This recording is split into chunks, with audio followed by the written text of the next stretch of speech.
named one of the semifinalists for the Comeback Player of the Year. I know you've talked about him a lot, but your thoughts about him being on this list and what he's done this year and his status for the game. Well, he's healthy, and he's ready to play. And, yeah, I'm really proud of him. You know, I think there'll be an announcement in a day or two about something else that he was awarded, and I'm really, really proud of him and what he's done. And to come over here and believe in us and choose us and do what he's done as a captain. Just really great year for him and awful great for our team and for me, for my future, that I was able to meet a guy like him. Scotty. Hey, Coach, I think you mentioned last night that y'all got some live work for some of the younger guys last week. I'm wondering if any of them particularly caught the staff's eye. Yeah, I did. I like Buckner. I like the running back, Buckner. I liked Eric Thomas. Eric Thomas stood out. Keelan Burrow had a really good couple of days in the scrimmage. So those three guys definitely stood out, in those scrimmages. So that's good. And we had a good time. Jalen St. John, he looked good. So, yeah, it was good. Full tackle for 20-minute running clock one day, and 8 inside runs and 30 reps more the next day for the young guys. Really good.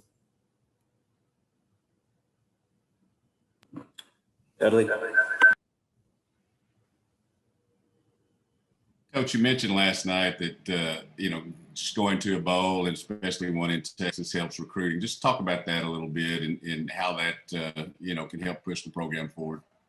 Well, I think everybody wants to go to a bowl, and then everybody wants to win, when they get there. There's not a bad bowl, and there's especially not a bad bowl if you win it. And certainly any bowl at all was one of our goals starting the year. And then, of course, we wanted to feel like we had earned the right to go, which I've spoke on many times. But, just getting the bowl ring and getting the gear and getting a trophy and different things of that nature are something that our kids will remember forever. And our program, just to say we've gone to the Texas Bowl this year in our first year, I think that will be a big deal for us recruiting and moving forward.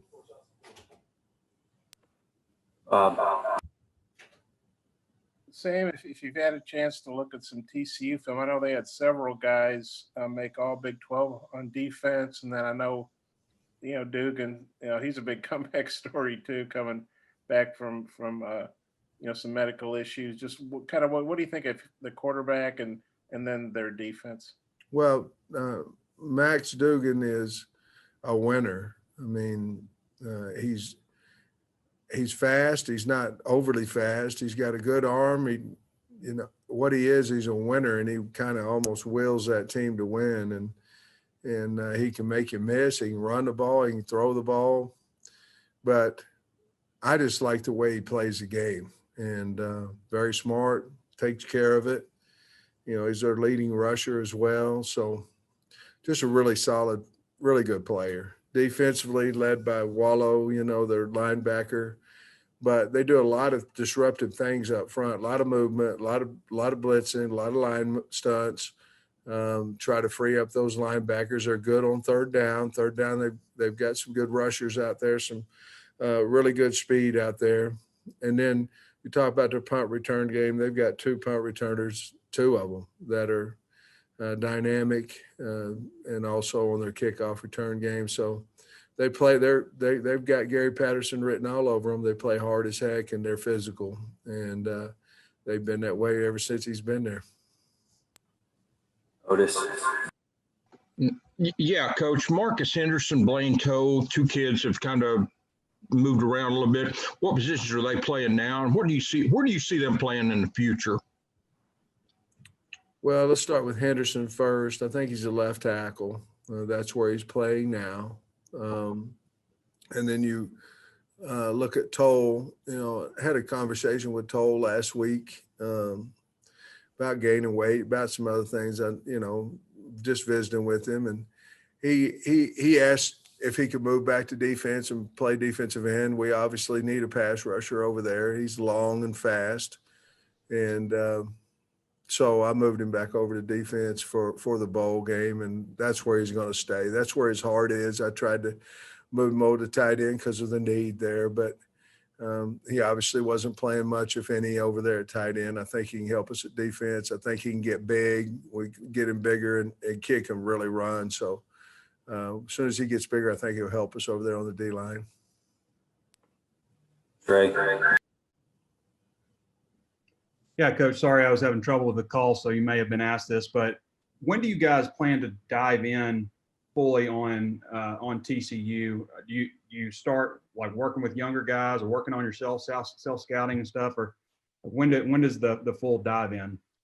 Well, Trey, simply because we felt like we could get 8 full practices total with a walk on day before the game. So we're going to get 9 opportunities. We've already used now, since we went today, 3, because we went twice last week. But what we did, Trey, we brought our staff in yesterday afternoon, and we started game planning. And I brought them in basically about the same time that we would, put the game on Saturday away if we would have had one. And then we game planned all the way up to 10:30 last night. And then we practiced this morning. And basically, Trey, it was TCU prep. It was a Monday, it was a regular Monday practice towards TCU. Tomorrow will be a Tuesday. Wednesday will be a Wednesday. And then Wednesday afternoon, Thursday, Friday, they'll come back Saturday for the test. And then starting on Sunday, then we'll go with another Tuesday practice, a Tuesday, Wednesday, or a Wednesday, Thursday combo, a Thursday practice, and then obviously the walkthrough. So we've kind of set all that up, but the young kids, we may throw a little scrimmage in there, Trey, possibly tomorrow, because we're full pads again tomorrow. So we may get a little 15, 20-minute period of a young guy scrimmage like we had before.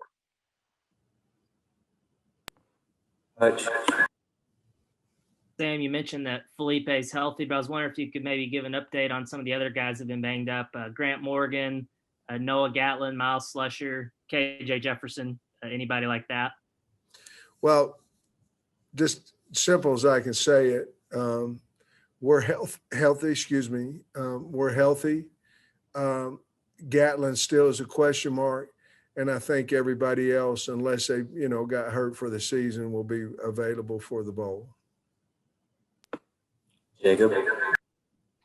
Sam, your introductory press conference was, I guess, at this point, a little over a year ago. Just throwing the COVID season out the window for a second, 3 SEC wins, getting to postseason football. Now with just 1 game to go, how would you rate your first year as Arkansas's head coach? Well, I'm ecstatic to be the head coach at Arkansas. I'm disappointed that we didn't have more wins. Obviously, there's a top 4 in our league right now, and with LSU being obviously year in and year out, and Auburn up there too. But there's a top 4 that's in the top 9 in the country, and then the other 6. We went 3-3 against, losing to Auburn, and losing by 2, 2, and 3. Certainly, if we'd come away with another win or 2, we feel a lot better about where we're at. But I like the kids. I like the work ethic they have. I like my coaching staff. I think the program's headed in the right direction. Certainly, if we can get some of these guys that are seniors to come back and help us again one more year, I think we'll really like where we're at after year 2. I am very, very pleased that we're able to play in postseason. The kids were excited about it yesterday, and certainly you could see that in practice today. But I think we're headed in the right direction. We're certainly, if there's disappointment in the year, there is, because we just didn't get enough wins. But I am happy that our kids played at least 6+ games close, and that we were in position to win all 6 of those games, and certainly we'll learn how to finish that up one of these days. And hopefully it comes soon.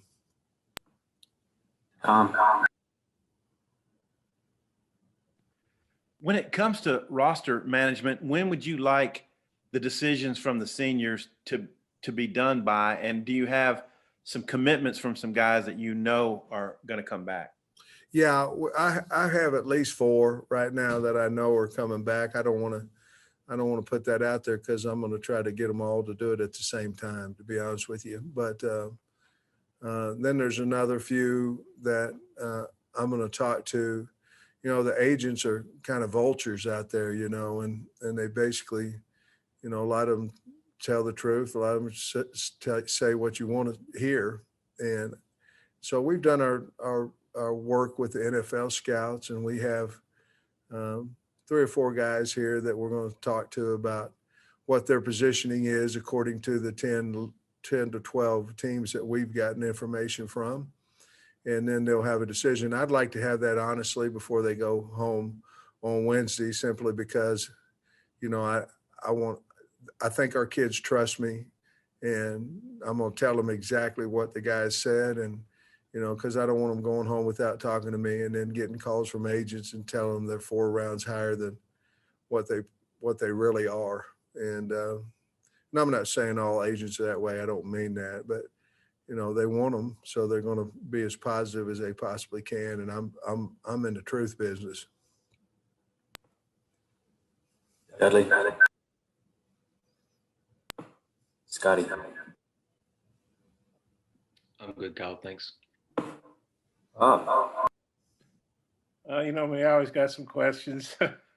Sam, I'm sure you've had vultures in the best possible use of the word. But I did. But hey, getting back to TCU a little bit, I guess Tomlinson Hodges was a Pro Football Focus All-American. I know Andrew loves that because he's a Pro Football Focus guy. And then their defensive end, I guess Kari Coleman, there was a Big 12 freshman of the year. He's got 15 tackles for losses. Those 2 guys in particular, if you studied up on them a little bit, what your thoughts are? Well, they're fast. They're slippery. They can get on the edge. They play, again, them and the other guys on defense, they play extremely hard. And, you know, they in the Big 12, there's, you know, quite a bit of throwing, even though TCU's leading the Big 12 in rushing at 214 yards per game on the ground. I don't know if they still are, but at one point they were. And they're a running football team. They just do it out of spread. But those guys are fantastic players. We'd love to have them on our team, you know, but they're good football players. Does TCU look kind of like an SEC team? I mean, I know the Big 12 is a more wide open league, I guess, although the SEC is getting that way. But does TCU kind of remind you, talent-wise, of an SEC team? Oh, yeah. I mean, you know, they're very talented. They're quick and fast and do, you know, move on the D-line or O-lines. It must average about 310 pounds. They got a big offensive line and a good offensive line. So certainly, and of course, they're skilled players, you know, in the Big 12 and SEC, whatever, but they got outstanding skill and outstanding speed on their team. They got 2 punt returners that are really good. Coach. Sam, you mentioned Henderson earlier. I don't know if he's been dressed out the last few games. Has he been banged up, or what's his health status? And then also, do you have any update on Julius Coates' status? Coates will be out for the bowl, and Henderson is back. He was injured, but he's back, ready to go. Trey. Yeah, Coach, I was curious, is there any of these guys, you talked about some of the young players, is there anybody you could see maybe emerging, maybe as a starter for you guys next year that maybe just needed to add more weight this season or more size? Yeah, it's a great question. I mean, you know, everybody develops differently. You know, I've been very fortunate to have 3 first-round guys that redshirted on the O-line. They redshirted and end up getting drafted in the first round. So everybody develops a little slower than others or a little faster than others. So, you know, I like the Henderson kid. I like St. John's. Both those guys on the offensive line. Of course, obviously KJ, I mean, we've seen him, but Malik Hornsby, I think that's going to be a really good battle at quarterback in the spring, along with some of the younger guys we brought in. But you're asking about current players on our team. Unfortunately or fortunately, however you want to look at it, a lot of the young guys are playing on defense right now, so, but Kari Johnson's a guy that's going to help us. And so those guys are the ones that come off the top of my mind, just real quickly, briefly. Kyle. Hey, Coach, for those of us with a sports cast on Thursday and Friday, what does Christmas look like in the Pittman household? Any traditions or anything? Well, we always go to my wife's, the Conrad's house up in Pittsburgh, and that's depending on the bowl schedules, but we always go up there, and we always go for a ride and look at Christmas lights before old Santa comes rolling around. And Santa hadn't been as good to me lately. I don't know what's going on. I've used about a one gift guy. I was up to 5 or 6 there for a while, but I don't know. I've got to do better. And but I enjoy going and watching the Christmas, looking at the Christmas lights and all that. Used to, when I was a kid, all us kids had to do one song for mom and dad, but that's kind of over with now. And then my family on my side, we're kind of nervous about the COVID, and so we're not going to be able to get together quite this year yet. But Jamie and I, after the bowl, we might go down to the lake for a few days and relax, but that's about it. Last one, Tom. It's been a strange season, and this bowl is no different. I guess y'all go in a couple of days early.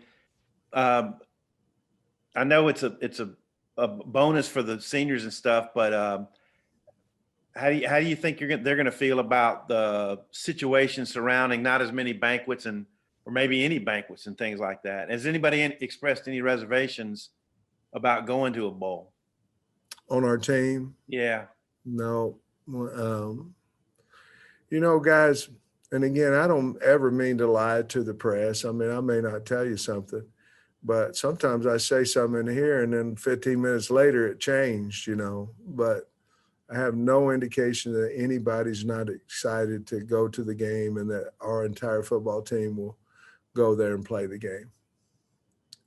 And just what will it be like, without the normal bowl fanfare, I suppose? I don't know. We're going down 2, instead of one day before, we're going down 2. We're going to try to give them some type of a bowl experience, in the COVID world as much as you possibly can. We're certainly not going to be able to eat dinner with the opponent and all that kind of stuff. And the other thing too is we're coming back immediately after the game. And then normally in a bowl experience, if you play a night game, you usually spend the night there and come back the next morning. But I'm nervous. Obviously I should be about COVID and, in our bubble, we feel like we're pretty safe because we test all the time. Not to say that you can't get it in our bubble, but we test all the time, and just going out on the town down there in Houston or staying there overnight and going down there, just too much risk. But we are going to have a team activity 2 nights before the bowl, just us, have a little fun with it. And then of course the night before we're going to be able to go to the movie. So we always go to the movies before a late game the next day. So we'll be able to go to the movies. So we'll have basically 2 team functions together, and we'll be wearing our bowl sweats and all that. So surely they'll feel good about it. Thanks, Coach. Jamie, come here. Come on, let's wish him. Before we go, Jamie and I want to wish somebody something. Put your face in there. Merry Christmas, Merry everyone. Christmas, everybody.